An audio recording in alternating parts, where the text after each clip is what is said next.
Welcome to a look in the future. And we're going to ask today, what would you do in these crazy times, coronavirus, COVID-19, and thinking through how we can ask the time traveler himself, Paul Latham, and learn from his knowledge and wisdom as he built a firm where they were the most relevant advisor to the clients. And you know by now, you've heard the show, Paul brings three amazing things with him. In the interest of time, I'm not going to dive in every single one today because, there's only so much time in the day, Paul. We have a lot of crazy stuff going on. And I want to ask you just one question. Since, you mastered becoming the most relevant advisor to your clients in the past, and you're sharing that wisdom with us. So in the theoretical world, if you were back running Latham today, how would you be dealing with COVID-19, the coronavirus, and helping your clients out, being proactive, all those things that we talked about? I'd love to hear what you would do in that situation.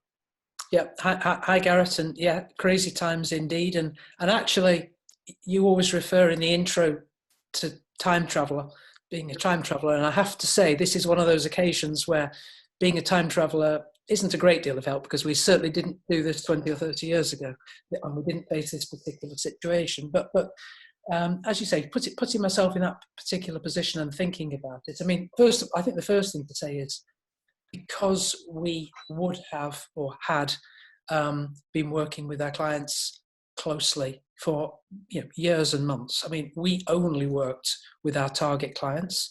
Our target clients were people who wanted us to be their most relevant advisor.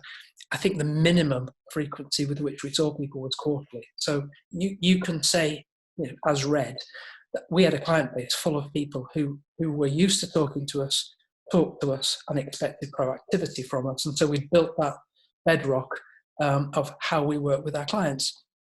I think, and I'm going to be sort of pretty honest here now, I think, as a norm, I talk about the three ingredients of success: vision, plan, and desire. Starts from vision. What is it you're trying to achieve? And by definition, you're looking into the future and you are helping that client achieve something. But I also think there's a time for the here and now. And I think if there ever is a time for the here and now, this is the time for the here and now. So I think if I was running Latham's today, what we would be doing would be focusing on a proactive way of helping our clients through what is probably one of the toughest times that they're ever going to have. And, we can talk about specific details, but whether that's payroll loans or how best to furlough employees and so on and so forth, I'm pretty sure that what we would have done, which is what we always did, was create, a standard way of doing it. And there would be we would have created some sort of templated approach where, in terms of the information that was required and the most efficient way to expedite the process, and we would be proactively contacting our clients to say, essentially, I'm sure you're needing help in these areas X, Y, and Z. Assuming that you are, contact us. We've got a process. We're going to help you. We're going to handhold you, and we're going to guide you through this.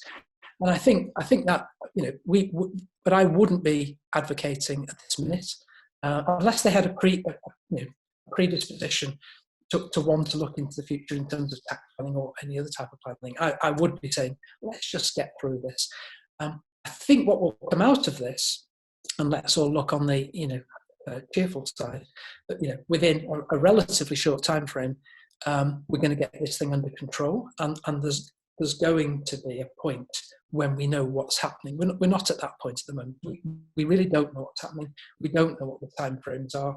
But let's assume we get to that place relatively soon. I think then that would become also a big opportunity for the proactive accountant to then sit down with their particularly business owner clients and say, okay, we've been hit by this thing.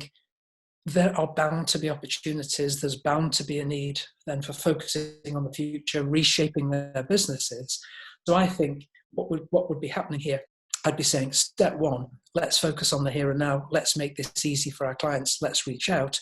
Step two, let's start building a bit of a game plan behind the scenes for when we do know what's happening and we do know what the timeframes are, and we can begin to see what the opportunities are, and then really go full steam ahead for some sort of proactive launch of almost like a relaunch of businesses, because most businesses are going to need to be reshaped coming out of this. The old way may not be the way we do it in the future.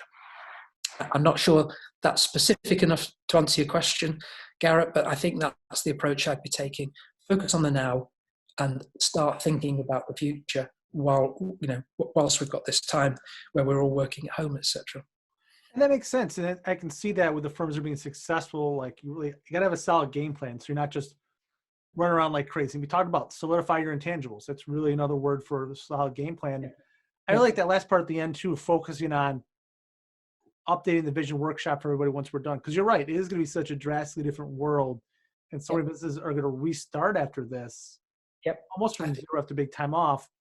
A great time for us to come in and say, okay, let's reshape this future. What's your business going to look like as we move around that? And I think also, once we've got over what you might call this initial burst of energy that's required, for the payroll loans and such like that, our imperatives have to be done, have to be dealt with.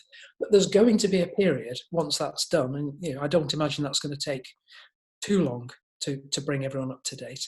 There's going to be a period actually where you can begin to get your clients thinking about this, because they're all sitting at home, they're all sitting in their homes, stewing and thinking. So we may as well start using the time productively and beginning to get some of our thoughts into shape. And I think we're going to find that there are some sort of recurring themes. I mean, in the past, I'm always talking about virtual and the use of virtual employees, virtual technology. And I think we'll find that social distancing will stay with us for a little while.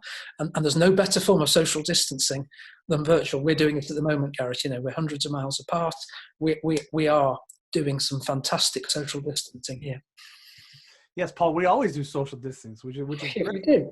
But I think you're right. I think the virtual aspect of a lot of businesses will shift more and more customers, because you're making that shift to virtual right now because you have to, and a lot aren't going to go back.